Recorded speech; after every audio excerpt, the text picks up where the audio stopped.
it's relatively easy to work out who we were going to have in the final because it's the two guys that have won both their matches thus far, and so we're going to have actually a repeat of the finals of Angel Call that happened at Magic Madhouse last year, which is to say we got Ben Sava against Jack Armstrong. Now, last time round, Ben was on Daughters of Cain, and we had a whole variety of different order things doing cool stuff for Jack Armstrong, as is his wont. This time round, Jack has another cool order list, with, in this case, a lot of shooting. Set of jobs. And now we have the Kunnin Rukk, which is kind of the original list that Ben Sava always used to run, having a bit of a resurgence here, and indeed shooting in general, having a bit of a resurgence here at the London Masters, and we get a chance to see exactly how this one plays out. Yeah, two shooting armies facing off against each other, really important. Order versus destruction, you can't get much more narrative than that. More or less. That's quite fun.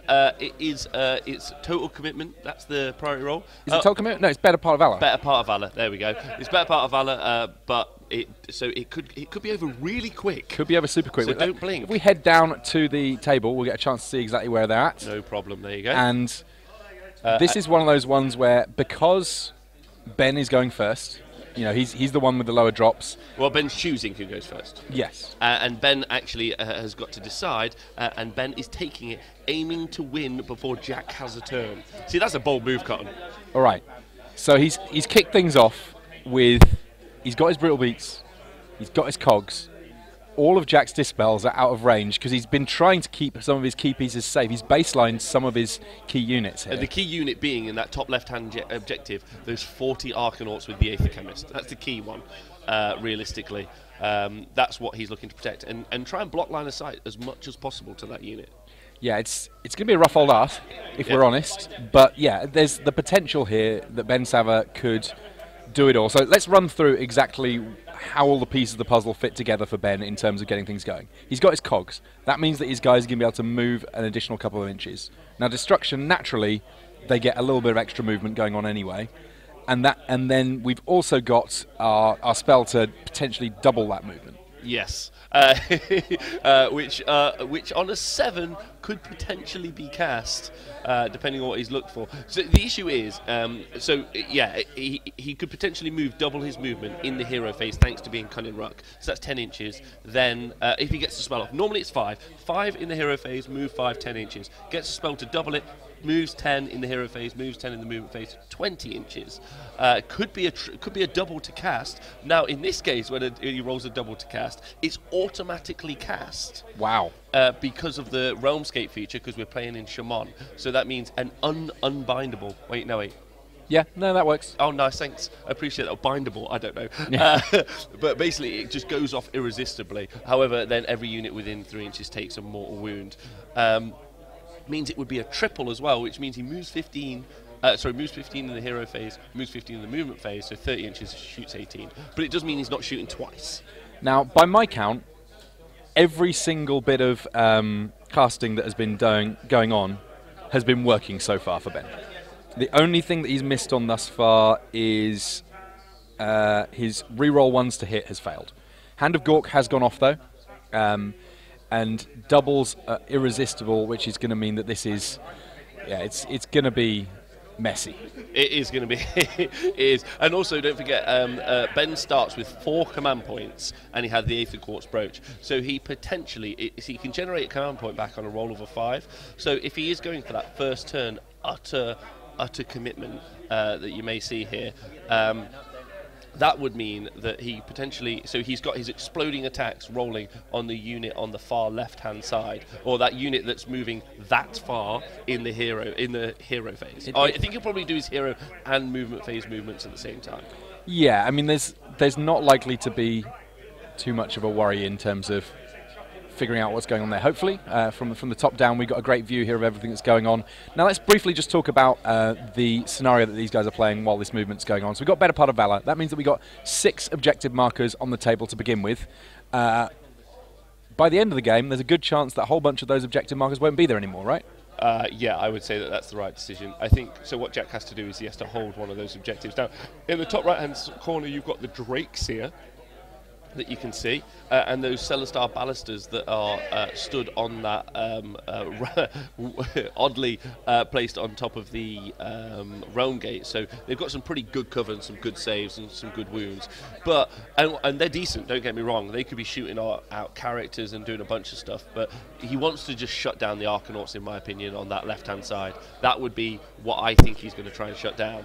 And then Jack has cleverly put the Hurricanum, who is a big part of that list, and has just dropped him as far back as possible, which means Ben's having to go forward. But if Ben doesn't roll particularly well, it's a lot of attacks, generating 4 hits for every 5 luster roll as well, in addition to his attacks, so just huge volume. If he doesn't roll well, he could get double turned, and as we saw from Jack's army before, those Arcanauts can go through pretty much anything. All right. I guess that one of the areas where Ben Sava's list is naturally advantaged here in this matchup, it's not just a matter of the fact that there's 2 shooting armies and Ben's going first. I mean, that would be a reasonable starting point for why he's in a good spot. But additionally, this is a scenario where it's about holding on to your objectives as long as you can and taking your opponent's objectives off them, and Ben's is the list that's mobile. The Kunnin Rukk, I mean, we're seeing it here. The amount of movement that it's got going on in these early turns is very substantial indeed. And on the flip side of things, what Jack's working with, a lot of his units are not this kind of hyper mobility, at least.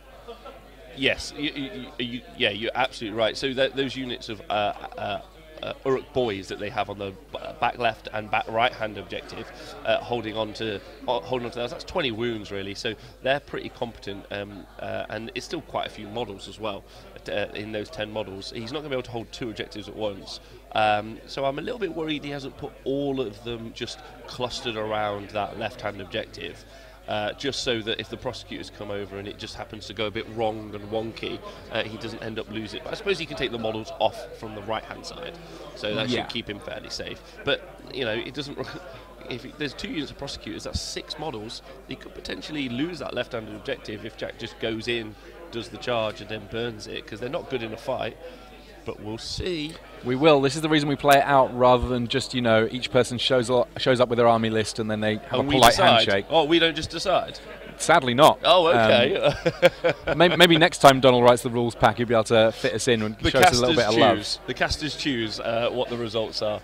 So yeah, this is both a hero move and the movement phase move happening simultaneously. Yeah, might as well get it all out of the way in one go. I mean, it's essentially you could almost go, well, I'm going to move these guys at the start of the movement phase and at the end of the movement phase, and it would kind of amount to a similar sort of thing here. It would just require more time. Personally, I think I think this is better. The only thing I would say also, I would suggest is some movement trays to speed that up even more. Movement trays are definitely helpful. It's something that sort of, they're not required. No one's going to turn around and say your army's not legal, you've not got a movement tray. But at the same time, if you don't finish a lot of your games, it's going to be tough to win a tournament, and not having movement trays. I'd say if you turn it up to a game with a Horde army, you don't have movement trays. I would probably be uninclined to even play you at this stage. You're impacting me as much as you're impacting yourself. Yeah, like ideally, I want the time to be taken on doing cool things, and once you've decided that this unit wants to move from point A to point B, the bit in between to me is dead time. Yeah, like we saw Ben in the last round, he just used a dice sap when he had to roll a bedonkulous amount of attacks. Yeah. So that's going to be quite impactful. And dice saps are a weird one. It's one of those things that I know that a lot of people have been quite resistant to it for a long while. Honestly, once it's this sort of number of pieces, I'm just like, let's just acknowledge the fact that these apps exist and either let people use it or put it in the pack beforehand that you can't, and let people make their army choices. Yes, around that. Yeah, Aaron Wilson in the chat. The orcs, so the Uruks that you can see on the left-hand side, they're movement 5 base, but the spell that's a big deal to them is being able to double their movement or triple it, and then they can elect to both move in the hero phase and move in the movement phase. So either 20-inch movement, or if they get it off on a double, 30-inch movement, which is just devastating. Yeah, I mean, it's a level of mobility that is pretty unparalleled. Aside from, you know, a few Sylvaneth units that get to essentially teleport, yeah, you're not going to see that amount of movement just the old-fashioned way across the board from a regular battle line unit that's not even mounted. I mean, deep striking units or outflanking units. There's mobility is kind of questionable in AOS in some ways, especially when you're foot slogging it, because there's a lot of like deep striking and redeploy, like we saw with Hand of Gork and Donal the turn before. But yeah, very certainly for their potential threat range, which is a bit like what you talked about with the Boingrader bots. Boingrot Bounders. Thank you so much. Those guys are your bête noire. Yeah, I cannot say those. I'm going to go home and practice in the mirror. But those and any of the manglers, anything with a random movement, they have potential threat range over actual threat range, which is scary when you're trying to like control it. We heard from the table that Jack actually was trying to bait Ben into letting him have the first turn. So the fact that Ben took the first turn is really impactful. Do you think that that's true? I mean, I can easily imagine that there will have been some friendly banter to that effect. Whether or not any of it had any real teeth, I'm not quite so sure. It strikes me as the sort of thing that Ben's played the Kunnin Rukk a lot, admittedly not so much recently, though he did win a tournament with it literally yesterday. Yeah, at the Bad Moon Cafe. Bad Moon Cafe. Surely that would be your favourite place. Yes, it's a perfectly happy place, yeah. Under the light of the moon and all that. Yeah, this is the third round. This is the third and final round. So whoever wins this will become the master of all London. That's correct. There we go. Yeah, we're held in Nottinghamshire Masters, but Nathan just won it. The only two people who were allowed to attend were me and Nathan, and he won. Every Sunday afternoon, Nottinghamshire Masters. Back and forth. It's a constant struggle. Like that shield, it's got so many names written on it now. If only we would write the names on it. So as you can see, you see there on the left-hand side, do you see all of those 5s and 6s? I do. All of those 5s and 6s are additional 4 attacks. Crikey. So if there's 10 of them, that's an additional 40 attacks. It looks like there are more there. 5, 10, 15, 20, 25, 29. Let's just call it 30 just to do the maths quick. That is 120? An extra 120 attacks, which he's just going to roll on the dice app. And he's just rolled it. There you go. So a huge volume. That's in addition to the shots he's fired. Yeah, this is... It's a hot mess. I mean, what was the line from 300 about they fire so many arrows that the fight in the shade? So that is actually apparently, rumor has it, the Spartans, they were all about laconic wits. They loved they didn't talk very much, but they loved goading their opponents. Apparently that a lot of the lines in 300 are direct quotes, genuine true facts. That's fantastic. I love that movie. It's a great movie and great comic book, Alan Moore. But yeah, there's so many great lines from the Spartans. Someone sort of says, how do we know where your empire finishes, Spartan King? Because you don't have any walls around it. It's like, my empire ends about here, and he holds out his spear, and it's just at the end of his spear. Oh, nice. That's really good. That's, oh my God. Loads of them. Oh, brilliant. If you're looking for some great quotes from history. Spartan badass quotes. All right, deal. That's going to be something I'm going to be Googling later. Thank you. So you can see the dice rolls, the app being used.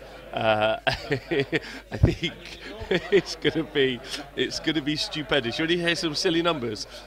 It's 116 exploding attacks, 9 unsaved wounds from the conventional attacks. Now moving to the app, another 12 unsaved wounds. Only 12 from the exploding attacks. So that's 21. That's only 21. That's not very good. No, there's 40 in that unit, and that means that there's all of the light skyhooks are still there, sir.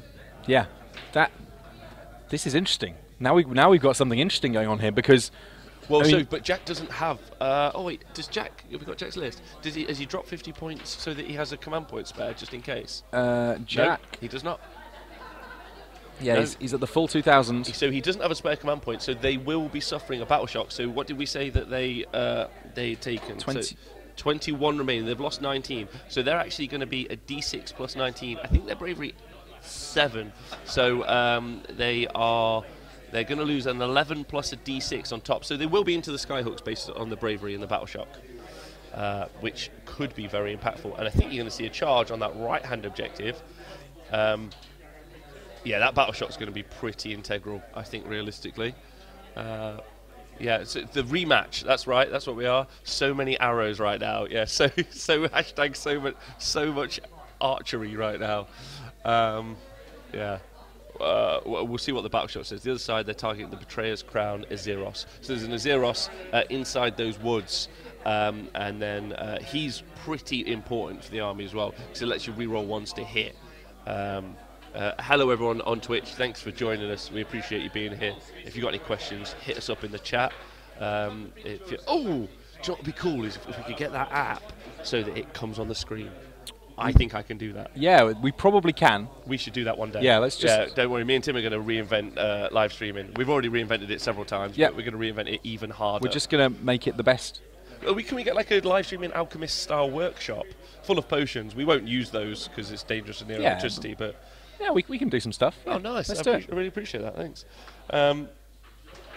We're seeing some wounds go onto that Zeros there. I mean, at least if there's wounds going on, that means it's not dead yet. Yeah.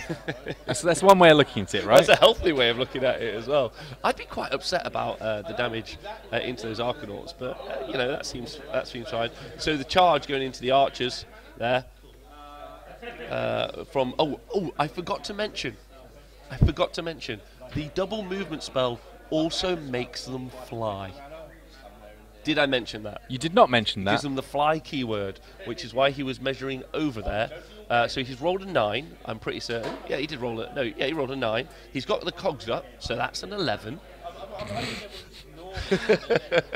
So when we mentioned at the top of this round about the fact that it was Ben's plan to try and essentially win the game before Jack got to take a turn. Yes. That's the sort of thing that it sounds like idle bluster. It sounds like the sort of thing that you might say just sort of with a bit of braggadocio at the start of a game.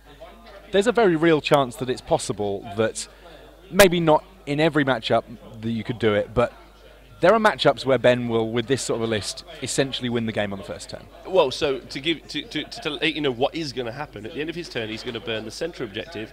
Depending on if he makes the charge on the right-hand side, he's going to burn the right-hand objective. He's going to hold on to his 2 objectives at the back. Now, what Jack has to do is somehow hold on to his objective on the left-hand side, while simultaneously going and fighting Ben on all 3 of his objectives before he can burn one of them. That seems like a chancy way of doing business. Well, it's just an uphill struggle. It's not impossible, just incredibly improbable. Yeah, much like the comparatively small amount of damage dealt by the absurd amount of dice rolled by Ben Savo, if we're perfectly honest. Well, the fact that the command ability stacks is fantastic. For now. Well, of course it will be for now. I'm sure they'll get to it in some time in the next 1 week to 18 months. Vanguard Wing took 7 months to fix. That's our current longest ever issue. Yeah, there's been I mean, I think the good thing is that we're talking about the fact that things get fixed. Yeah. Because, you know, in the grand whole scheme of things, at least stuff's being looked at and there's the potential that we can see change in the future sort of thing. Nikos in the chat there. Nikos, love you loads. He says, wow, this guy's good. He should probably be in some sort of international team. That seems fair. What do you think? I think that's reasonable. Yeah, if I was running an international team, I'd probably ring this guy. I have cast 2 tournaments from this shop. I've literally never had Ben Sava lose a match in this venue. He's not lost a match in Magic Madhouse. So that's a good record. Yeah? Let's hope he can keep it up. Do you think he's? I mean, to be fair, Jack has the only losses he's ever had here has been to Ben. Okay, there you go. We're gradually building our own little special stat sheet just for this building. Has he made the charge? That's my question. Has he made the charge? Oh, has he? He's made the charge. So there you go. So now, so by the way, this is, I'm going to try and be as okay as I can with the statement. This is actually called the BDSM scenario in this scenario. Because effectively what you're doing is you burn all the objectives. And now win. And then it's not an acronym. I was trying to make it into a great acronym. No, okay, not to worry. Well, maybe let's. Afterwards, I'll do it. You can explain it, and then we'll get there. So you burn all the objectives, and now if your opponent holds on to the one objective until the end of the game, they actually win. So you just got to hold on really tight and suffer the pain for 5 turns. It's a bit dark. But yeah. We'll allow it. We'll allow it. You know, this stream's rated mature for a reason. There we go. It's partly so that I can reference the fact that in addition to being a great place to play games, this is also a bar.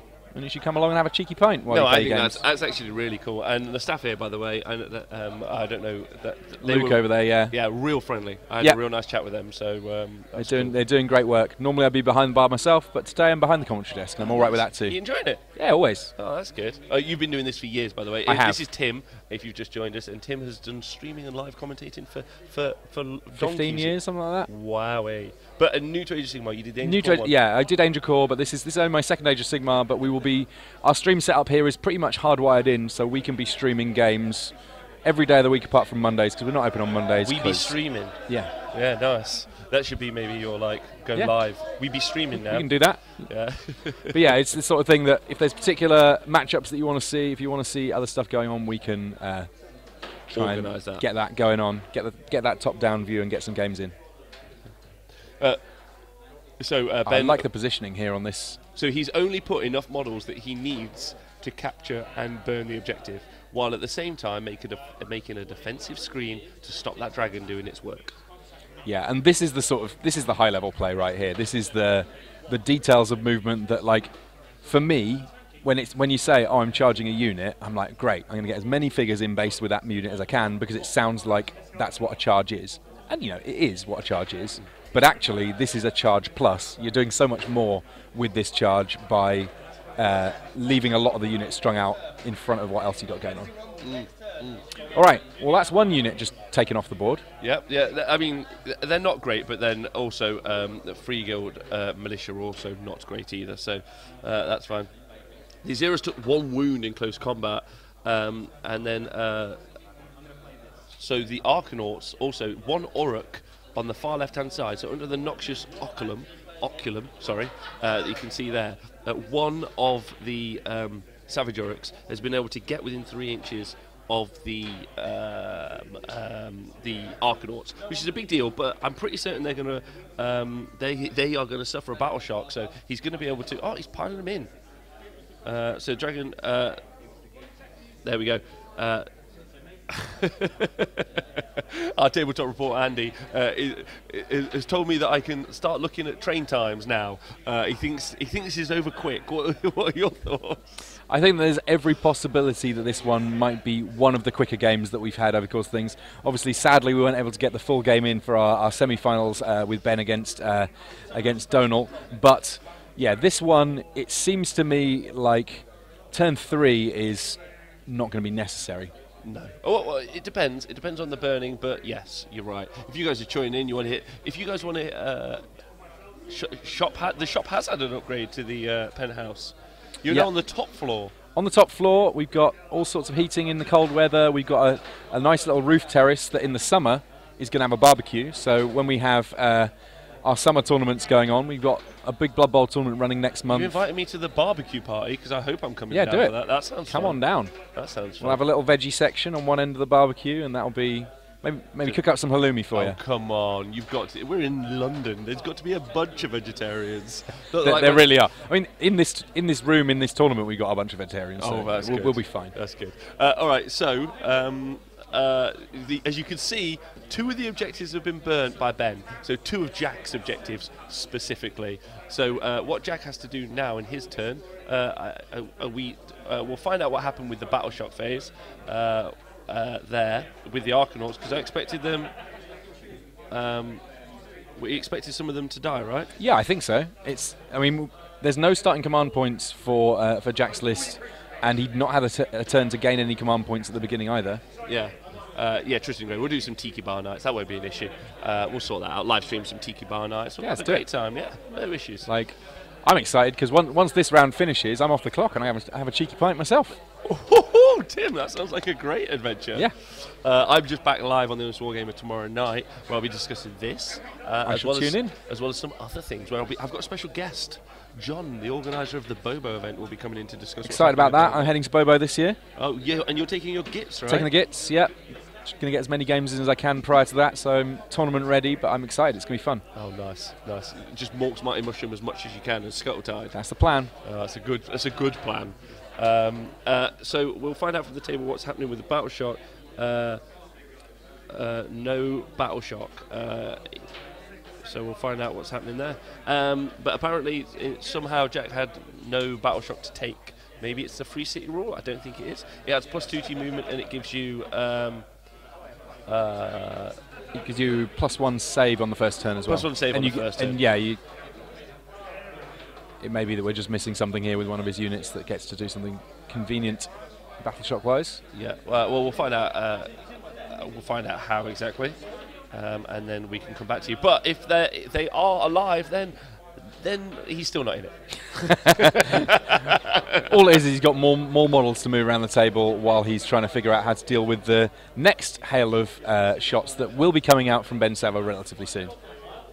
Yeah. Okay. So in the magic phase for Tempest Eye Army, they did the Flames of the Phoenix, which is a spell cast by the Drakeseer, which is cast on a 7. It does a mortal wound, you roll a 4 up, does 2 mortal wounds, you roll a 4 up, does 3 mortal wounds, continue ad infinitum. In the last round we saw it do 36 mortal wounds. That's impressive. In one round. Yeah, this time round, not quite so much. Okay, so, okay. Oh, is it the Strategic Genius gives you a command point to begin with? It is the Strategic Genius on the Ether Chemist. No, Strategic Genius gives you a bonus 1. But 1's all you need? It gives you a bonus 1. But when does it give it to you? Anyway, so the Arcanauts are attacking there. No, they're not attacking. They piled in already, so they'll be shooting into those Uruks. The Hurricane gives them +1 to hit, so they'll be hitting on 3s, which is pretty useful. They have to shoot at that unit right in front of them, so that's and the Aether Chemist is going to make sure that they have 40. Make sure that they have 24 shots. Yep. Hitting on 3s. Won't be re-rolling once because the Azeros is over on the far right-hand side, unless we see it fly over, but I don't think we will. So hitting on 3s, wound on 3s, Ren 2, D3 damage. So we could see that whole unit die. But it doesn't really matter because Ben only has to survive for a turn, then burn the other objectives, and he wins the game. Yeah, so in terms of where things are at for Ben, if he survives just a little bit, scores a little bit off his objectives, from there on out, it's easy street. Yeah. But the dragon is going in over... yeah, the dragon's going in there. Big charge. The Drakeseer, sorry. The old High Elves. And is charged into that unit of Savage Uruks as well. Don't know. His only mobile unit is 1 model. And that's the problem with trying to score objectives. Yes. Though, to be fair, he's managed to find a way getting close on that objective on the right-hand side here. Yeah. Which one? At the bottom right? Bottom right, yeah. The Azeros. Yeah, I just don't know what Don't know if he's quite in there enough. enough. His plan is. Yeah.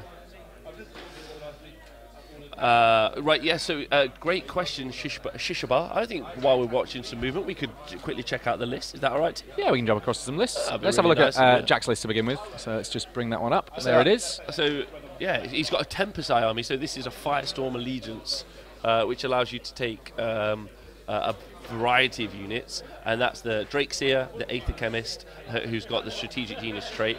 Then he's got Zeros with Betrayer's Crown, and then he's got 10 Free Guild, 40 Arcanauts, 5 Liberators, 3 units of Prosecutors with Stormcall Javelins, and 2 units of Stellar Star Ballista. And I assume we've left a formation off there. Possibly. Let's quickly do the math. 400, 500, 980. No, I think that all adds up. I'm thinking it might be Strategic Genius, but I can't quite remember the wording on that one. Okay, well, he also has 2 no, he only has the 1 artifact, which is Betrayer's Crown. Yeah. Yeah, that's the list. The 10 Free Guild Guard died. The Arcanauts got killed. No, didn't get killed. I think they lost 19 of them. They got badly wounded. They got badly wounded, but then they passed their battle shot test. Then they got 5 Liberators and 2 units of 3 Stormcall Prosecutors with Javelins, and then 2 Ballistars as well. So +1 to hit on everyone, and then if allied in a Celestial Hurricane, so +1 to hit on all of that shooting and combat. And then on the other side of things, we have Ben Sava's list. So he is on the Kunnin Rukk here. He's also got the Bonegrin's War Clan lineup as well, which means that potentially if his units get killed off, they come back on a 6. But the important bit of this list, really, firstly, he's got that Savage Big Boss that can set up some crazy shooting, and then to do the crazy shooting with 2 units of 30 Savage Orc Arrow Boys. Max strength there, so potentially getting an awful lot of shots off. I mean, they start off with a fair amount of shots, or maybe even an unfair amount, depending on your opinions on such things, and then it only gets more over the top as you get further through. Yeah, so strategic genius is where the command point has come from. In order to save for the battle shot. That's where the command point came from, which is fantastic. So everything all as it should be there, and if we head back to the game, we can see just where this movement has left us. The ballista's moved. That's right, War Machines move in this game. Yes. Which I think is quite exciting. And then the other ballista has moved as well. They've moved near the Hurricane. Hurricane moves 10 inches, which is pretty solid. And it's got a nice mortal wound shooting attack as well. I think you're going to see all of the unit on the far left of Savage Orcs he's going to try and melt them for a turn. I think that's the plan, but Ben only has to hold on to those objectives at the back for a couple of turns, and he just wins the game. Yeah, it's going to be a rough old ask here for Jack to deal with all of the things that he has to do to be able to get past this game right now. Yeah, I think it's an uphill struggle, and fair play to him for trying. That is the shooting that you see coming from the Hurricane, so that's actually 5 mortal wounds. That has gone in there, which is pretty cool. And he's got a war paint save, right? He has got a war paint save. That war paint, it's not just there for decoration, and apparently. He's run 2 6s, which is decent. Yeah, the Hurricanum is amazing for firing at things like Star Drakes or any sort of like high Vampire Lords on Zombie Dragons. Yeah, just get them. Just get them. The mortal wound output, like as I said before, 5's about the average, which is really nice. In fact, I think that's bang on the average. But you can potentially be doing 3d6. Which is just terrifying for everyone. I mean, you've got to roll it. Yeah, but it's fun if you do. Yeah, absolutely. I mean, the thing is that those are the moments that stories are made, right? Every now and again, you want to have the big game that you can be like, yeah, one time it happened, and when it did, whoo. Yeah, and Jack definitely wants to. After his last game where he did 34 mortal wounds, he's going to be real chuffed. Yeah. So the score actually is currently just is 2-0. To Ben. Yeah, because he's got those 2 that have been burned. It's the point at which the objectives get burned that you score points on them. Obviously, the longer you sit on them, the later they get burned, the more they end up being worth. But right now, it's all on Ben that if he can just hold on to those objectives for a little bit longer, it becomes very difficult for Jack to have any potential to come back. It's a lot like... It's a lot like a game that Ben played actually at Bobo at the beginning of AOS 2 last year, where he had to hold on to one objective. Very much like this, as we've said here, until the very final turn, because Dan burned all of his objectives apart from one, and then it was Ben. This is in round 1, first turn, the very first thing to happen, and then Ben had to hold on to his objective for the next 5 turns. And it came down to a battle shock test for the very last dice roll, and only thing that needed to happen was him not roll a 6, and then he rolled a 6. So that was wow. It was riveting. The table was full of people watching the game, which was really exciting.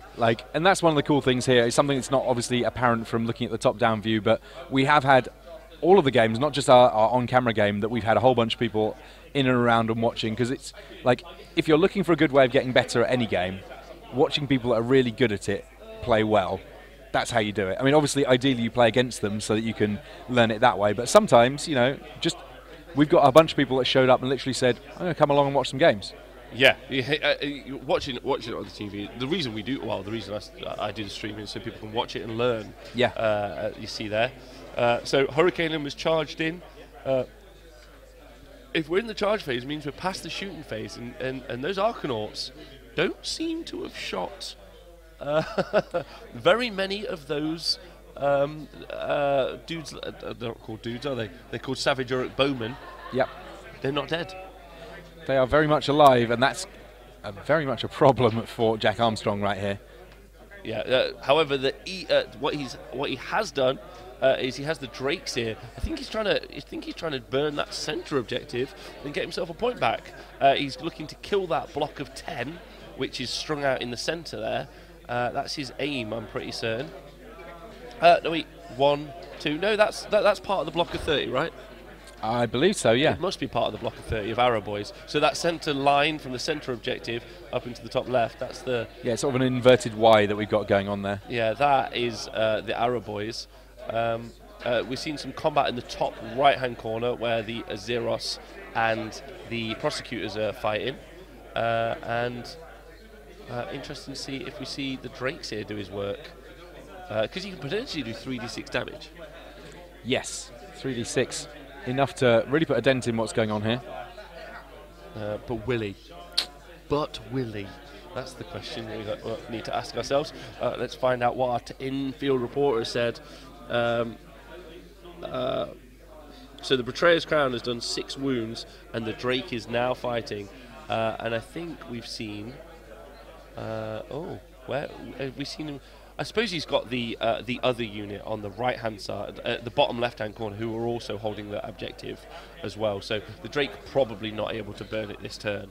But if he gets the double turn, he could be into that unit at the back left-hand corner. He could be into that. If he kills it, 20 wounds, that's a big ask, but he could. And if he does kill it, then actually both objectives might be up for grabs. That's a big turnaround, right? It's a huge turnaround if he's able to get there. I mean, this is the sort of thing that Jack's played a lot of games. He has a great grasp of what he's going to need to do to get back in this game. It's not easy, but there's still a chance, at least for now. There's actually a chance here because the Drake's here has got to protect one unit, right? Drake's here, if he can take out that one unit, if Jack gets the turn, because priority roll's coming up and Jack potentially can win the turn, that unit could go away. Shows you the danger of like highly mobile units. You don't really think what they're doing. I don't know why he hasn't kept him locked in combat though. Realistically, I think he must have. There must be a unit within 3 inches of that Drake Seer, because he's going to want to keep him in combat. Yeah, I mean it's just a lot safer there. No, well, you don't want them to, if Jack wins priority, you don't want him to go and like charge those objectives personally. Yeah, that's how I'd say. Well, that's what I think anyway. Yeah. So Ben's powered in onto the ballista at the top left with the Savage Uruk Bowman to make it so it has to shoot into them. I'm very, very interested in how... yeah, these Arcanauts seem to have... The Arcanauts... it's almost as if they've gone, well, you had a pretty good shot at us, so maybe we'll just have a little sit for a bit. I don't know why. I don't know why they're not more dead. He could have rolled badly. Yeah, quite possibly. I mean, these things do happen from time to time. 24 shots, re-rolling ones. Yeah. Hit on 3s, re-rolling ones. Sounds good to me. That sounds good. I'll take it. Yeah. We'll find out from our table report on what happened with the Arcanaut shooting, but. As we're in combat, we're just going to go through this. There's lots of very small combats that are effectively useless. Yep. Arcanauts fighting average. It's 2 archer units punching each other. Don't make any sense. Yeah, it's an aberration of what should be going on with these noble bowmen. This should be Agincourt, and it's somehow turned into a fist fight. Well, Agincourt only had 1 set of archers, I think. Oh, that's true. Yeah. Well, no, the other ones just never got in range because they got shot. Yeah, they were too far away. Because the English archers just had much better range. But in this scenario, Ben's army is the French. Yeah, and doing surprisingly well. Just quicker. They're just not wearing all the heavy armour. They learned a lesson. Yeah. Took off all their clothes. They're naked archers running at bowmen. some 5th century tactics there. I mean, I think, yeah. I mean, ancient technology works just, if nothing, better now, I've heard. Yeah, sometimes just, hit it with a hammer and it'll just work. So what does everyone in the Twitch chat think? Who do you guys think are going to win this game? Who's your money on, and who are you rooting for? Are you rooting for anyone, Tim? Honestly, I think that what I was rooting for has kind of happened to some extent, which was that as much as I feel like Ben is advantaging this, I just didn't want it to be over immediately. Okay. And we've got past that hurdle. Okay. So you're not work shy, that's what you're saying. Because I was like, let's get it done in a turn, boys. This is it. I mean, it would certainly be dramatic to do that. I mean, one of the things that potentially we might be adding to the sort of the design of the stream going forward, that something's like, there are some games where looking at the points gives you a good idea of who's winning on its own. One thing that I'm pretty tempted to do, just down the right-hand side of your screen, is have a little advantage bar that we can just nudge up and down. Nice. So we can work out, even if it's not so clear because of pure objective points midway through the game, where we think it's going. And right now I think that we still think that it's in Ben's favour here. Oh yeah, absolutely. I think that 80% realistically. I mean, it really does matter what happens with that Drakeseer though, because that Drakeseer could swing the game back in a big way. So I'd be excited to know what his plan is. But look at that, he's removing models away from where he burnt the objective in the top right hand corner and then slowly egressing back to his objective, which is smart. Yeah, it's interesting because sort of it might sound a bit counterintuitive, the whole, well, that Drake's killed something and I'm going to take something this other side of the battlefield off. One of the things that I kind of like about Age of Sigmar is that there's lots of bits of rules that have just been streamlined to make the game quicker and more straightforward in terms of it always working quite clearly. In this instance, even though it's not clear, it is simple, and that means that we can get on with the business of playing our games. Yeah, I think so. Yeah, you're right. It's a bit counterintuitive that he swipes at a unit and the model furthest away. But the idea is that you've killed the guy at the front and everyone stepped forward a little bit. Yeah, I think that's the line I got told I like to say. that. That's a good line. Good. I'm going to use that in future. Yeah, there you go. I'm full of them, full of fibs, and I'm allowed to on this show, right? Yeah, absolutely. Okay, good. Right, nice. Even though you're the honest wargamer, right now you're allowed to do the fibbing. Bend that a little bit. By extension, we're all, moderately dishonest. So he has actually removed that centre line of Arrow Boys, which I think means that centre objective is still, it's not contestable. He's rolling some battle shocks here, so one's always good. Always good. Yep. Priority roll. It's a 4 to Ben, and it's a 1 to Jack, which I'm pretty certain means that Ben can just win the game. Yeah, I think that this is them just kind of talking through exactly that. I can see that there's the sort of I win, you win. Yeah. I win, you win. Is there going to be anything that changes that? I don't think so, realistically. No, I couldn't. I don't think so. This is the other side of time management. It's not just about, how can you roll your dice quick, how can you move your figures quickly.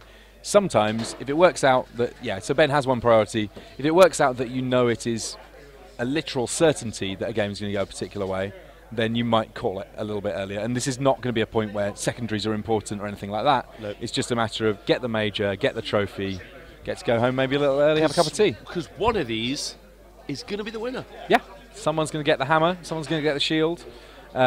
One thing that's quite nice, Donal that put together this pack and has been running this event, is TOing it all in addition to playing it. There's a lot of prizes. So it works out that the winner gets their trophy that they take home. There's a trophy for the almost London Master. There's the third place trophy, which is somewhat generously described as, let me get the names of these up, some of them are fun. Steve has his own trophy named after him. Steve Curtis. Steve Curtis. It's the Steve Curtis third place trophy.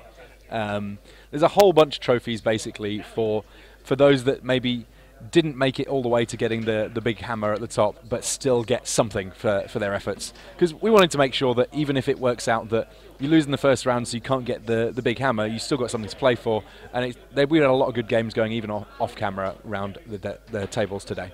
Yeah, absolutely. Because Donal's currently playing Steve. I think for third place. I believe so. And then you've got Mr. Adam Kunis versus Matt Hinton, two lifelong good friends. Just playing a bit of Warhammer for a laugh. And then on the final table you have Simon up against Matty. Yeah, Simon also on a Kunnin Rukk list. His a little bit different. He's got a rogue idol in there, and ultimately it's not worked out quite so well for Simon as it has for Ben at this one. I'd be interested to know whether or not this is down to a difference in lists, a difference in matchups, or just simply them dice not quite working out. But it's we've just heard that the daughters in that matchup have taken off 14 Savage Orgara boys in one turn of combat. Wow. Now I feel like I can sort of summarise that down to there was a combat happened, which means that the daughters are probably in a good spot. Yeah, they're doing. Earlier on, they didn't do quite as much. We did hear about Simon shooting into them and not killing as much as he thought. So that isn't even a full unit of daughters that came. going in. That's a half-dead unit and still doing that much damage. So in this turn, when it comes to priority roll, Ben's won it going into turn 2. So if you just join us, we're in turn 2. Ben won the priority roll for it, and he gave it away to Jack. There was a conversation as to whether or not the Drake's here was in 3 inches of any of the Uruks. Neither of them could decide, so they diced it off, and the result is that yes, it was within 3 inches. So he's not going to be able to go and womp a bunch of units, which I think is quite key. Jack there just working out if there's anything that he can do. See, this is one of the things that I like about this tournament. Even though it's a high-stakes tournament, you know, there's a lot of pride on the line here. It's, you know, a big title to claim to have for the year. Everyone's still having a laugh. And when there's a disagreement on something, it's not, you know, no one's throwing any toys out of any prams here. It's just a matter of like, oh, we're not quite sure. We'll roll off and carry on. Yes. And you can see both these players at the table. They're having a laugh with it, having a good time, and there's no teeth to any of this. This is all just good gamesmanship. Yeah, absolutely. They're just playing it. They're just like, how does it play and what's the result, and just working it through. And sometimes you just do have to just take your time here, especially when you're in such an incredibly tough position, which is basically like, I don't think there's a way I can win. And then also you're trying to work it out while not trying to give away the game to your opponent. Yeah, that can be fairly challenging. Yeah. To me, it's like hugely interesting the way you give the turn, in part just because it sounds obvious on the face of things that if you get to go first, that ought to be good. And in practice, there seem to be a lot of occasions where that's not true for a whole host of different reasons.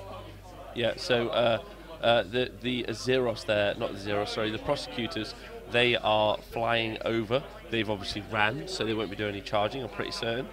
And then the other unit of Prosecutors on the left-hand side, they also have progressed forward, and they're looking to, I think they're looking to claim that objective realistically. I think he's just trying to put models, but that's a problem. A bit like we talked about with the very first game, when you've got this is a scenario that requires you to take and hold, so an adaptation of the first scenario that we saw. So you need units that can hold the back objective and units that can go forward, and Jax is a gunline. Yeah, I mean, even when he wants to take objectives, the raw number of models that he's putting on objectives is not high, which means that actually successfully contesting objectives is something that his list is a little bit weaker at. Now, obviously he hopes to overcome that by having fantastic shooting and by being able to knock units off objectives that way, at which point claiming it's kind of a formality. But at least in this particular matchup, there are so many models, and they're all 2 wound models typically, that it means that achieving that is a little bit fiddly. Yeah, there's a lot more wounds there than it looks like there is wounds there. But then you've got the disadvantage, like when you play Gears, that while that's super cool having those extra wounds, it's all about the number of models, not the number of wounds in an objective. Which is a really nice balance in Factory and Age of Sigmar, which means you often see just a lot of infantry on the board. You have lots of models on the board, which is it's nice to balance it out instead of big smashing monsters that go and eat face. Yeah, it's interesting, and even tiny little things that sound like they oughtn't be that important, like the actual size of the bases that your various figures are on. So, for example, the Gits are on tiny little bases. They're just tiny little goblins. Of course they're on small bases. But that means that if you want to get a lot of figures in a small space next to an objective, you can in a way that even Oryx can't quite achieve, because there's just literally a bigger circle on which that figure is stood. Yeah, it's the optimized ones, aren't they? Because there's just so many of them. Yeah, that's a really good point. Well made. So we're into the combats over there at the top left-hand corner. Oh no, I think this is shooting.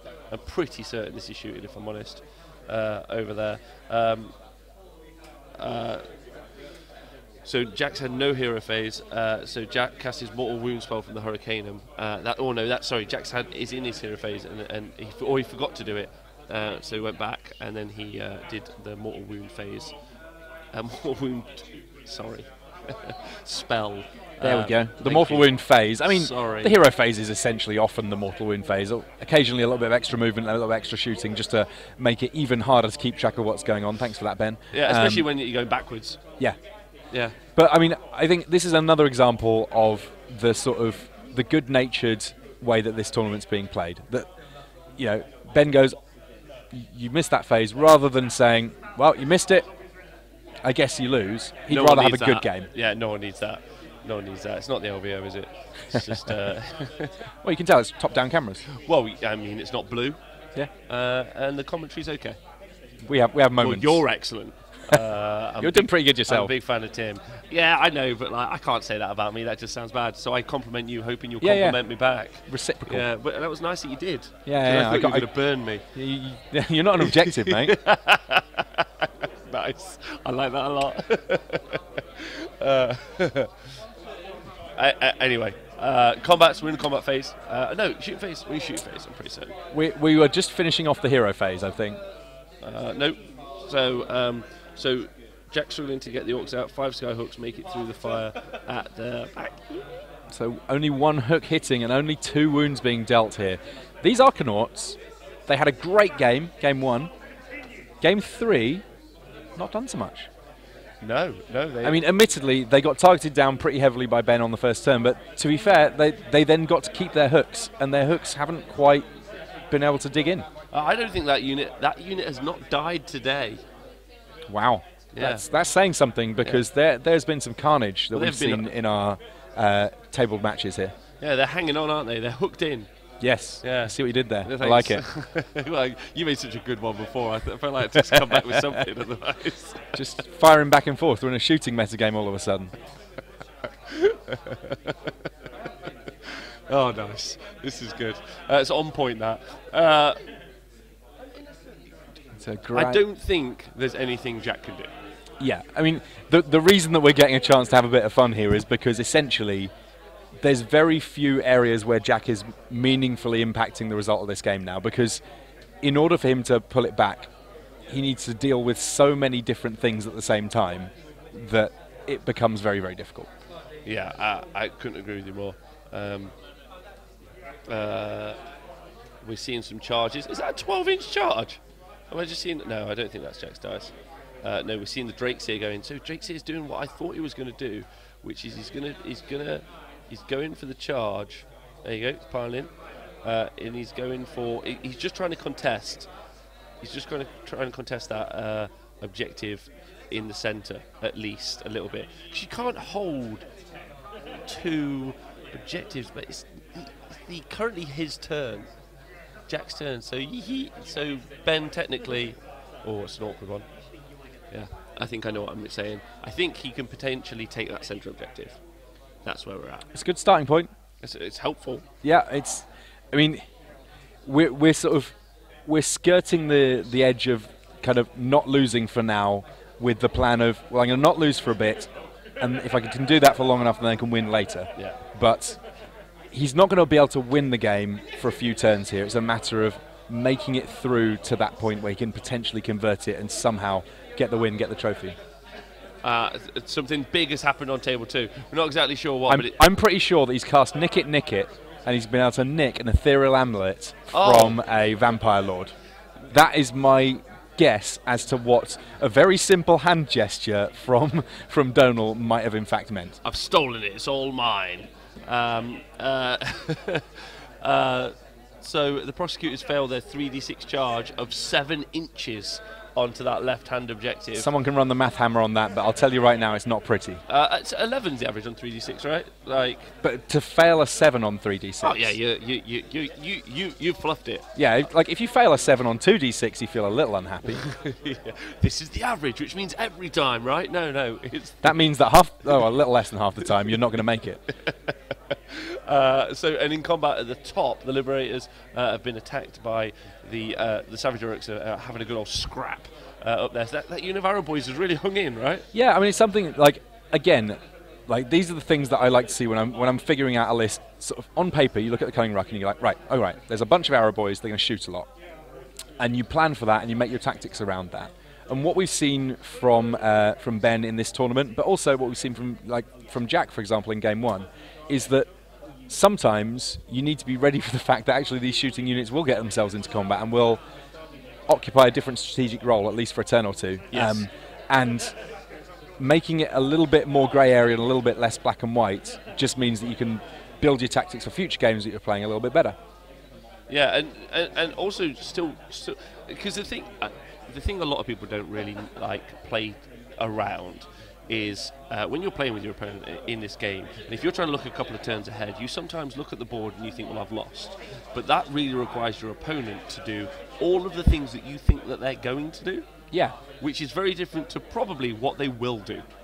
Yeah, I mean, it's not like we're playing chess here where you can turn around and go, well, there's literally these exact moves that they could do, and then I will do something based on which one of those 5, 6, 10 moves they might be able to do. Here, there's zillions of different things that they could do because it's all dice rolling, it's all measuring, it's all making strategic choices and then hoping they actually work.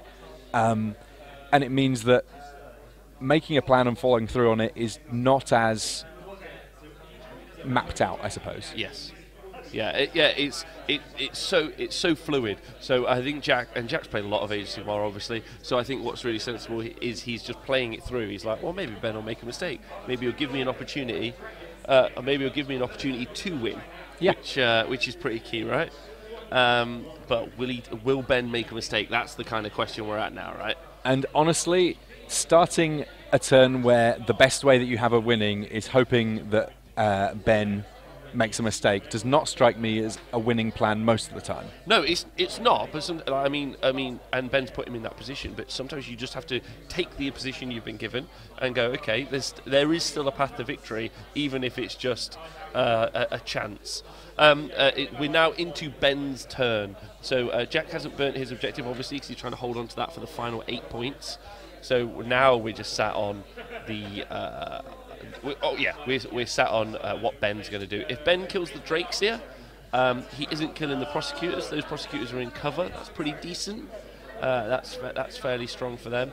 We're going to see spells go off, but he's only got the 1 unit of Arrow Boys. That Drakes has only got a 5-up save, so not the most survivable of dragons. In the Grand High Pantheon, even of the dragons in this room, it's like I think that dragon. Just we've got a zombie dragon. Yep. We've got Order Draconis with 3 dragons. I think there's one other dragon in the. Marathi turns into kind of a dragon. Yeah, she's dragonish. Yeah, dragonish. Dragon adjacent. Yeah. Yes. Yeah. But I don't know if he definitely doesn't make the top 3. Might not even make the top 5 dragons in the room. No, but though he is the only one on the top table, so scoreboard. Yeah. So screw the other guys. Yeah. So in Ben's turn, we'll see what's happened here. Prosecutors. No, wait, hold on. No, yeah, it's just Ben's turn. The cogs have been slowed. Arcane Bolt does 3 damage to the Drake. That's cool. Take that. And Brutal Beast has gone off, and it's gone off on a 9. So again, that Hurricanum being the only dispeller. 1 magic level in this army. There was a lot more kind of like back and forth between, like we saw with Donal, and so when Gloomspite gets played against this Kunnin Rukk, you had 3 versus 5, and now you've got in magic levels. Yeah. You now got 3 versus 1. Yeah, I mean, basically, Jack has got a list that is very good in the shooting phase, and in many respects, that's kind of its main focus, and it's been that focused that it's had to concede a little bit of some of these other phases. One of the things that I'm liking a lot about this Kunnin Rukk is that, on paper, I was looking at it, I was thinking, you know what, this seems like it's, I hate to use the term, but like a one-trick pony, admittedly with a very good trick. And one of the cool things that I found about watching it is that, yes, it does have a very good trick, but it's got a bit of staying power as well, and just by having all that mobility, it can play to a lot of different scenarios in a really effective way. Yeah, and also, what's sometimes nice about minimizing your options as a player, it means you get to hyper focus on exactly what you're going to do, and sometimes you can get analysis paralysis, especially in this game when there are so many avenues, and that can be fairly disconcerting. So actually being hyper focused in a single area can sometimes be quite useful, especially with your mental capacity on the tabletop. Not yours, Tim. No, I mean a person's. One's, yes. Yes. We're down south now. We can use words like that, and it doesn't sound quite as silly. But I'm not from here, so I don't know how to say those things. Fair enough. We're lucky. We're lucky. Yeah. Anyway, I'm doing fine. Doing fine. I mean, the fact that you're not still jet lagged is pretty good. You had a good old run of travel lately for events. I have. Again, I got to say a massive thank you to Andy for putting me up last night. Yeah. Wonderful Absolute beautiful gentleman, and man. Possibly the greatest hobby room view I've ever. Yeah. Check that one out on Twitter. ever seen. He overlooks a city while hobbying. Yeah, it's amazing that he can focus on his painting, but he does. His figures look absolutely beautiful. Yeah, crazy good.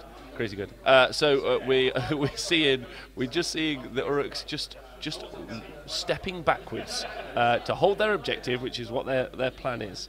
Hand of Gork has gone off on a 10 on himself, so that's on, and Ben moving his orcs out of range of the skyhooks so that they can't be shot in the next turn if they go. So he's just thinking about the next turn, and he's just trying to hold that objective just so he can burn it for the right amount of points. Because he is against having to, like the 8 points, which Jack more than likely now is going to get for that top left-hand objective. So Ben has to just make sure he scores that.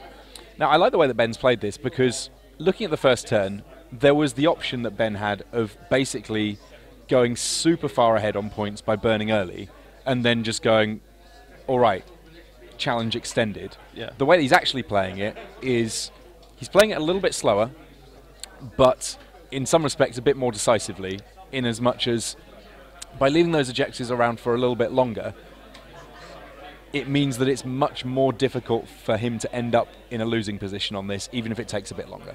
Yeah, it does. So while we're just looking at the dice rolls happening, because this is, I imagine, shooting in the hero phase, because we're still in the hero phase. A question that we've had from the chat from Elise is, will TheHonestWargamer be streaming AOS for Adepticon? We're just waiting on an email back. We're definitely playing, but that might be upgraded or side-graded or playing adjacent. We might be streaming. That'd be cool. That would be very cool. Just waiting for Hank to get back to us. I'd very much like to, especially after seeing what's happened with the LVO coverage.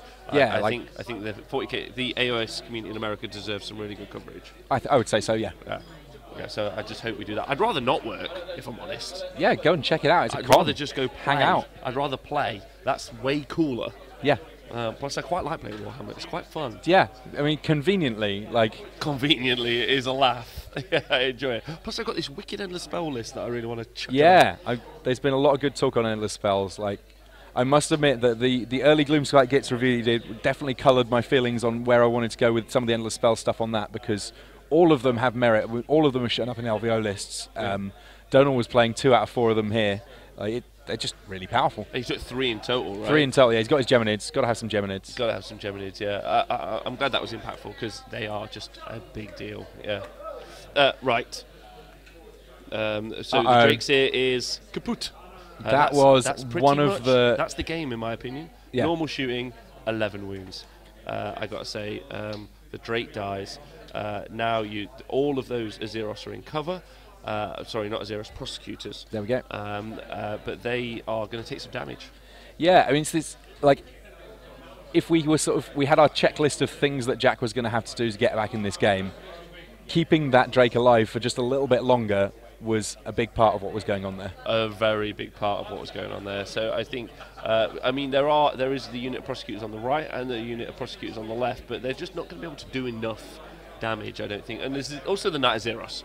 Knight of Zeros on the right hand side as well. He can do some work, but that isn't enough, in my opinion, to win the game and to take those objectives, especially no matter what happens in the next turn.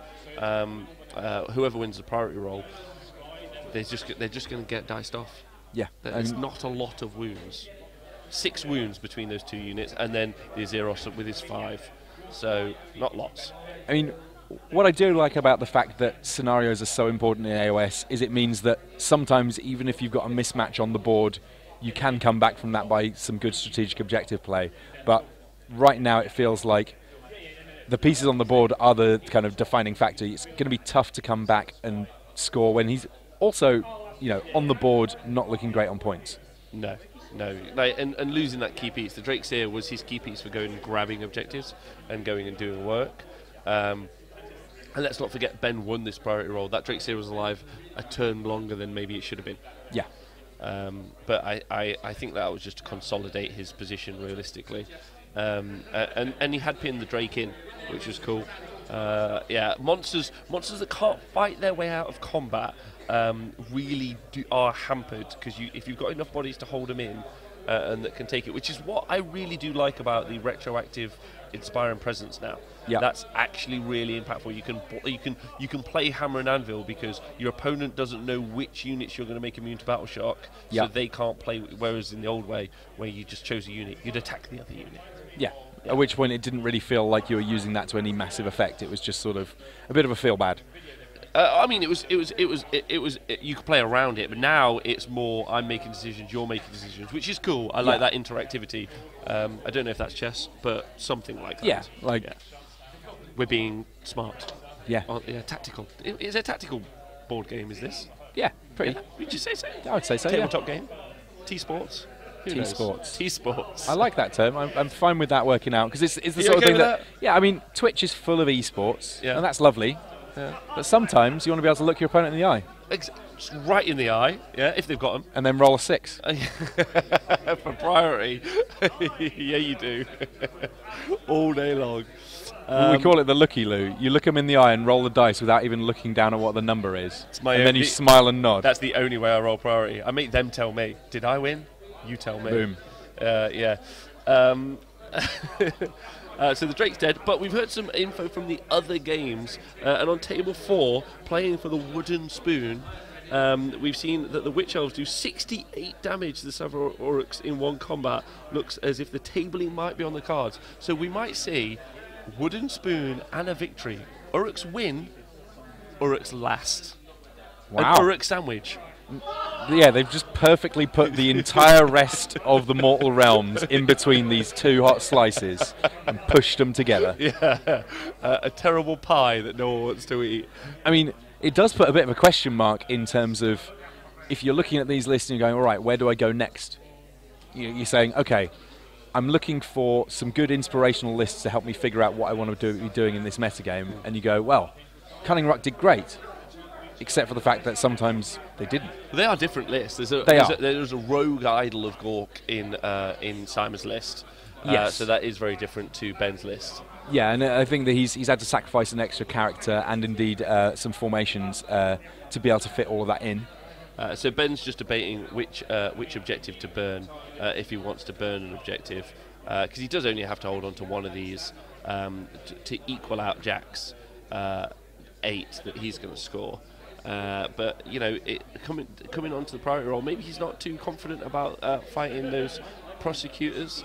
We'll see. I think he's burned the left and centre one. Priority role. Jack gets the 6. Jack's going to get a turn. So this puts Ben at how many he's at now? I've lost count. So it's the end of turn 2. So he scores 2 for them. So that gives him a further 4 points, which puts him on 6. Lovely.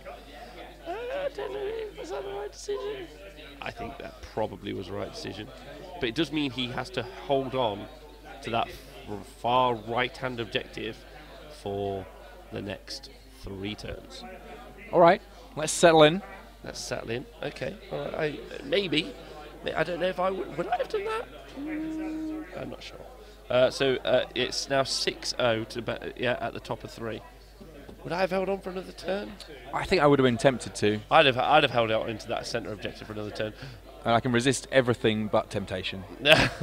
So Jack could have put 6 models onto an objective. Yeah. Which could have potentially scored him the centre. So maybe the centre was the right decision.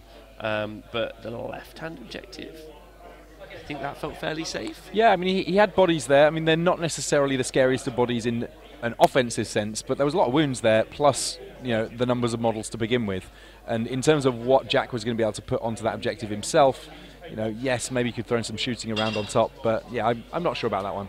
Yeah, I think if Jack doesn't do things like just run, I mean, the Arcanauts, I'm pretty certain the Arcanauts are still locked in combat, so actually that's a pretty good move. If he's able to clear them in this turn, with the magic coming out of the Hurricanum, then maybe that they're free to move forward. But if they just stay locked in there for the next turn, they're just in a world of trouble, realistically. Yeah, it could be all sorts of bother up in that corner, because when the Arcanauts are standing around in a regular stand-up fight, that's not really what they were ever meant to be doing. Yeah. No, they're not meant. I mean, they should be shooting into that unit as well, but they are meant to be shooting into that top left unit as well. But for some reason, they didn't do very much then. Jack's got the priority roll. He has used it. Hero phase looking pretty light again here as he's already onto movement. Ballista's just chugging along down the battlefield. Oh no, so the Arcanauts are moving, so I expect them to be fairly alive there. And there's still a happy amount of them. The Skyhooks, you know, it's not how you start, it's how you finish. Yeah, it is. Maybe this is what they'll do. They'll weather all of those bow shots and they'll be like, so yeah, we've seen that you've got these primitive bows. We've got these space age guns. Yeah. How do you feel about that? Those Arcanauts are quite fast for dwarfs. Normally they're movement 4. Yep. So yeah, there you go. And that Ballista's made some progressive moves as well. So you could see some shooting, maybe a turn before we expected to see some shooting, but we'll see in a moment exactly where those shots are going to go into. I'm sure they've measured it out.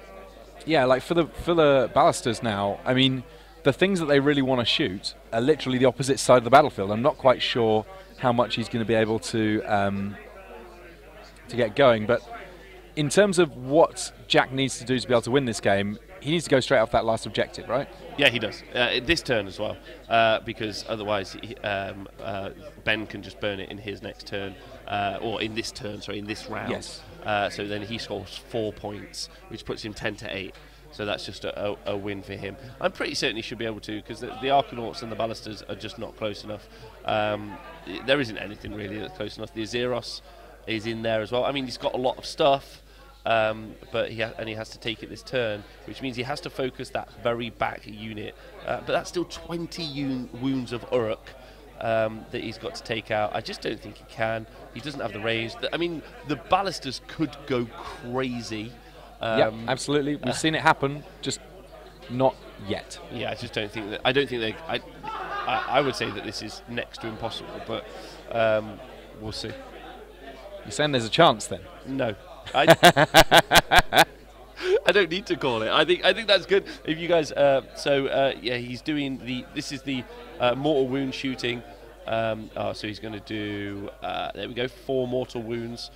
Shooting out from the Hurricane. It's just wicked, that damage. It's a really cool unit. It's like, and that's one of the things that I really like about the ability to go mixed order and in various different ways. In this case, 10 best die, but sort of the sheer volume of units that you can choose from. You can draw from a lot of different places to find your cohesive force, and I love the addition of this as an ally in here. Yeah, I think it's a really good call. If you guys are also interested in putting a Hurricanum in, I can't suggest having 4 Ballistas and an Ordinator more, really. It's a great ally into a Stormcast army, and then making them hit on 3s or hit on 2s, depending on how you're shooting, is pretty scary. Oh yeah, like, and that's something that there's almost every list that's in this field today, I think, would be reasonably described as scary lists. Everything's got something scary it can do. It's just kind of, it's been a matter of matchups, which is really interesting, matchups and scenarios. Yeah, no, I would actually, I was really interested to have some of the, but having a double ruck out of 8, like, so what's that, 25%? Yeah. Or 20%, yeah, 25% of the field. That actually is, oh, look at the Arcanauts. The Arcanauts doing the work pew, pew. there. Just, there you go. Skyhooks do 16 wounds into those guys. The Ballista looking to shoot at the back there. But I don't think it's going to be an issue, realistically. We can but try. Yeah, so the 3d6 charge, so there could be a crazy good charge from that unit of prosecutors in the centre that whomps over. So what you're looking for is that big charge, whomps near to the objective on the bottom right-hand corner. That's what they're looking to do. And then put 6 bodies around there and then kill 4 of those... No, sorry, 5 of those Savage Uruks. So that's 10 wounds. That's 10 wounds.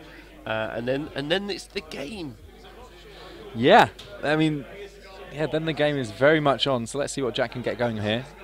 A couple of 6s in that set of rolls. Gets his re-roll off, so that's looking solid. So he's looking to do some... so he's looking to do some damage from the... These are the prosecutors shooting into... this is the Ballistas, sorry. They've killed... It's killed 3! That's it. No, wait, no. Oh, no, wait. We'll see some removed. Smart. No, Ben, move it from the other side. No, don't let the prosecutors do the charge. Don't let the prosecutors do the charge. More shots here coming, presumably. Well, this can't be Ballister from the other time. ballista because that's only 18-inch range. So this is just from. It looks like he could potentially do it, you know. So he's down too close. He's got the character in there. So he's got 1, 2, 3, 4, 5, 6 left. He has the character, so that bumps it up to 7 models. So it's very, very tense, very close. But the most he's going to be able to put into them is 4 at the minute, unless he gets the big unit in. So he could potentially. He could win. All right. He could Jack win. Armstrong, ladies and gents. There you go. 3. He's got a big charge, and also there's also a battle shock test on that unit as well. And with the character there, Ben must have some command points lying around, I would imagine. He has. So 1, 2, 3, 4. So he's only got 5 now, and then the charge coming off. So the Azeros and the prosecutors, that's 4 he can get in, and then if he does the big unit of prosecutors on the left, yeah, go. He only needs to get shoot for the moon on that one. He only needs to get that into combat, and that's the game. So charge on the prosecutors. Here we go. So he's just making sure he's done it all. So that first unit of prosecutors, That's a 10. They're in. Easy. So that's not too hard. The Azeros needs to go in as well. Ben may be regretting giving the turn away. Now, in terms of this extra charge, when you've got a 3d6 charge, is it still the same rules in terms of 12 inches is your line? No, so it's not the maximum you can do. So you can declare a charge as long as there's a model within a unit within 12 inches. Okay. So that's fine. But what you don't even have to declare what you're charging. So I am a charging unit. Yes, Because there is a unit close enough that I could charge. Perfect. And then you go, oh, I happen to have rolled a spectacularly high number. Given that I'm charging, what's the best thing to charge? That thing way over there. Yeah, absolutely. Lovely. So now what you you can. So if he rolls an 18, for instance, and it looks like it would have to be something like a 17 or 18 because he's basically in the centre of the board on the left-hand side, right? Yeah. So what he's trying to do is do the charge here and get in, and I imagine probably minimise the attacks he gets back, but we'll see. Now, some people, and this is wrong, so don't do this, some people roll all of their units that are charging and then move them in. Nuh-uh. You roll the charge, you move the unit in, you roll the next charge, you move the unit in, because sometimes you can block yourself out, so that's why you need to be really careful with where you place your units when you get each individual charge in, so you've got space for the later units to actually get in if you need them to. Prosecutors may also be able to charge from, declare from 18 inches as well, according to Gobrugda. Thank you, bud. But I'm not sure. I'd have to double check that. That's one of the war scrolls I don't know. I know well enough. Yeah, you've done great on War Scrolls. I'm just gonna fire up the old. I don't think I've checked. Have I checked? You haven't. No, that's go me. But I could also have been wrong the whole show. You could have I've just been, talked to you with utter confidence. Absolute confidence. Here we go. Here we go. Oh, it's a 6 and a 5 and a 1. Oh wait, and also but Ben sped up time. So that's an 11, 12, 14. And Jack's, I think, discussing that it's in. It's a 14. No, he's not made it all the way. Oh. Wow. Okay, so he's made it into the Shaman. That's not really into the big boss. That's not a big deal. Yeah. Heralds of Righteousness, they can declare from 18 inches away. Yeah. Okay. Table 2 is a win for Donal, and Table 4 is a win for Matty. So Daughters of Cain have won. So it could still be the old Bone Splitter sandwich. Bone Splitters could win, and Bone Splitters could come last. Daughters of Cain not losing there, which is cool. I mean, as far as Bone Splitter is concerned, a wooden spoon might be quite an apt... Like, it's a trophy that I can imagine them being quite excited about. They're okay with that, yeah. Yeah, it's made out of wood. It's good and solid. You can turn that into an arrow at any point, yeah. And then also a Table 2 win for Donal. So Gloomspike gets coming third. All right. All right, you happy with that? I can dig it, yeah. Yeah, all right, good. Can you dig it? And then, we're just waiting to find out what happens between Order Draconis in the best friend mirror match. Order Draconis versus Matt Hinton with his Beasts of Chaos. His Burgles. These Burgles. Yeah, Burgles versus Dragons. So the other prosecutors went 17-inch charge but landed short on the other wizard. And the prosecutor's prime has flubbed his attacks. This is so vital, this combat in the bottom, because it can come down to this holding this objective or burning this objective is the game. This Yeah. combat's the game, and we've just heard that the prosecutors are flubbed. So if he made the 17 charge, why didn't he go in? Uncertain. This is. Was the 17 the first roll that he got, and he got it the wrong? Like, you got the right dice in the wrong order? No. He rolled the 17 on the. I don't. Yeah. He made it. He made the charge. I don't know why he didn't go in. We'll find out anyway. We have had it confirmed that nick it that we heard of, still in the theory of Amulet, that was accurate. I think one of the most impactful things you can do. I think this is the saves. I think this is saves coming in now. And if you made any of them, that would have held those objectives. That would have kept those models alive that are holding the objective. I'm going to say all the words out loud, and then would have been pretty certain. This is damage coming in, maybe. Nope. So this is not coming from the prime. Save roll, not a save roll. So we could potentially see that unit. So effectively, the Zeros needed to do 3 wounds on the unit and only did 1 wound, according to Andy. Wow. Sent us a sad face. So the Zeros have attacked. Yeah, the Prosecutor Prime, he missed all of his attacks as well. So at the point where they needed it, the Stormcast heroes, both the leader of the unit and the Zeros, could have won the game, snatched victory from the jaws of defeat. From the iron jaws of defeat. Well, not quite iron jaws, but you get the idea. Yeah. But let's not split bones about it. No. Take bones? I'm sure there's a saying there somewhere. Yeah. Split wishbones. So potentially, I think, as long as we haven't got any information wrong, that's a win for Ben, because Ben only has to hold on this he's turn. Clinging on for just long enough. Just long enough. So, those ballisters were doing some excellent work. Yeah, they gradually just, snuck up and then started doing what they were always designed to. Murder stuff from range. Yep. And then there's also the prosecutors in the centre, near the centre bottom, and they're clearing. But the game all comes down to whether or not that right-hand objective is just held. He only has to hold on to it for this battle shock phase, and if he does so, then he's able to burn it at the end of his turn. Although he is going to have to run away out of that combat and make sure he doesn't get involved in the fight. Yes, because he's not going to want that to go his way.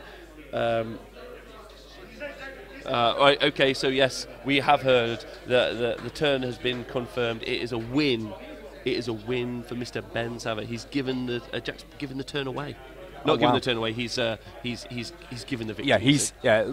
This is them basically just being like, we'll roll a few extra dice just to see how these fights go, because it's nice to know how these fights go. But the game is over. Yeah.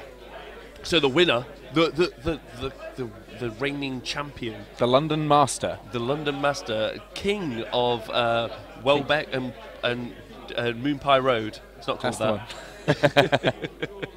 Pudding Mill Lane. Yeah, Pudding Mill Lane. There's the handshake. There is our champion, Ben Sava, taking it down once again. This is a blessed location for him. He just doesn't seem to lose when he comes to Magic Madhouse. He just doesn't want to. He's too focused. Yeah. He's too focused. He's full of Wagamamas and ready to rock. That's how we do it around here.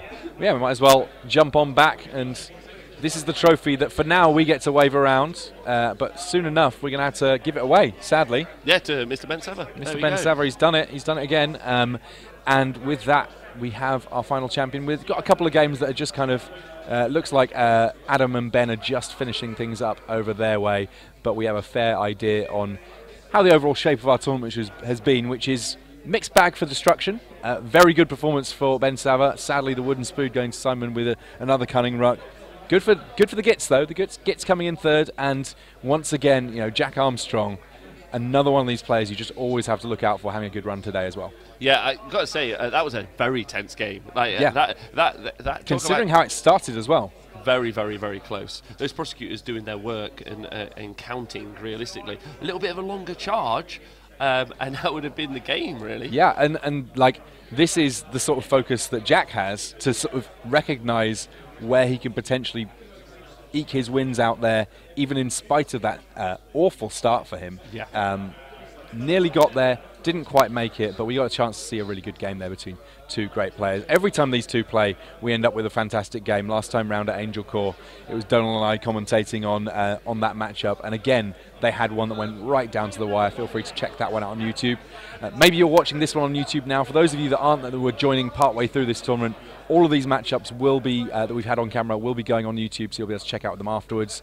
If you check out, they'll be on. I'm sure that on Angelcast they will be talking about how this tournament went, because all of those guys, locals around here, they're all playing or helping out with this event. And of course, I'm sure there'll be little mentions on the Honest Wargamer as well as to exactly how this one has gone and what this potentially means going forward for the metagame, because shooting is back. I think that's fair to say. Yeah, two shooting armies in the final. Yeah, I think you're going to see that a lot. We've seen shooting actually in the past few regionally in the past few different locations I've been at. So I think you're going to see it like recur. So you're going to have to start asking yourselves how can you deal with that, which I think is super interesting. Great for the game. Tim, it's been lovely being here. It's been awesome. We've had a Thank blast. you so much. Yeah, you've been a delight. Everyone should check this out. If people want to regularly watch this, how do we do so? So you're on the right Twitch channel immediately. Twitch.tv/Madhouse London. We also have our YouTube channel, which we'll be putting things up on, which is the Magic Madhouse London YouTube. Conveniently, just decided to give it one name, make it super easy for everyone. Easy, yeah. And then if you want to check out what's going on here in terms of coming along to events, coming along and playing, coming along and doing any type of gaming you want, or just hanging out and drinking, you can swing by on we're 60 Dace Road over in London, and indeed, if you hit up us on Facebook, which is conveniently enough, I'll let you have one guess. Oh, no, can't get it. Magic Madhouse? Magic Madhouse London on Facebook as well. That is where you'll find us, and that has all of our events and everything that we got going on. We can get in Games Workshop stuff for you, even web order stuff we can get in for you, do a little bit of everything. And if you want to play any games, do whatever you want. And we you can face that mushroom if you play you, right? Yeah, I'll bring the mushroom, I'll bring the pain. Often those two things working in direct concert together. It's been real cool. Hope you guys have enjoyed it. I've enjoyed it. It's been fun watching great. The guys play out. I'm excited for more Age of Sigmar. More Age of Sigmar. More Age of Sigmar. Shooting. I'm going to make sure I get a lot of shields over the next few months. But generally, I'm looking forward to see what these guys decide to do after this their post-gaming plans. Oh yeah, it's going to be huge. But for today, that's pretty much it from us here. We'll be handing this one off to Ben, who will then be, retreating back to his Zen retreat somewhere and putting this on the shelf next to all of the other trophies. He's actually talking about being the London Master, which he now is, based on this. Yesterday he was at the Bamboo Cafe and won a one-dayer there. So just to with the same list. With the same list. So to truly solidify, he went back-to-back events. So he has won 6 games in 2 days. It's more games than most of us have played in 2 days. That's true. And also, it's more dice than most of us have rolled in the last 6 weeks. Let's face it. Yeah, that's why I use the app, right, mainly. The app will do the work for him. So awesome. Thank you, Tim. And yeah, hopefully we'll see you in a whole bunch of coverage very soon. Hopefully you'll see some of us too. Sick of me. Like, I'm excited to see you do some stuff in the future. Well, come on by. Maybe, you know what, I'll swing by and play one and you can commentate on all of the horrible misplays that I make. Oh, that would be really fun. At Bobo. Yeah, I think there's a date lined up figured right it out. there. Yeah, no problem. Sorted it out. Let's do it. Yeah, so you guys have been amazing. Thank you. And I'm guessing I'm pressing this button. Yeah. Goodbye.